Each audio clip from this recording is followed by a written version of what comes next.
یکی از آداب دعا این است که با حمد و ثنا شروع بشه. یک، مثلا نشست دعا میخوری، اول یه دو تا بگو یا اکرم الاکرمین، یا ارحم الراحمین، یه چند جمله از وصف خدا بگید.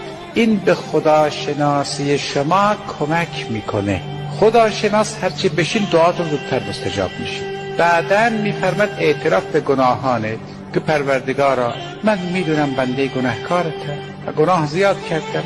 بعدن یاد نعمتهای خدا. بعدن میفرماد پیغمبر و آلش رو یاد کنی. اصلا دعای بدون یاد اینا بالا نمیره، خاطرت جمع باشه. وقتی که دعا تمام شد بازم درود و رحمت بر پیغمبر آلش.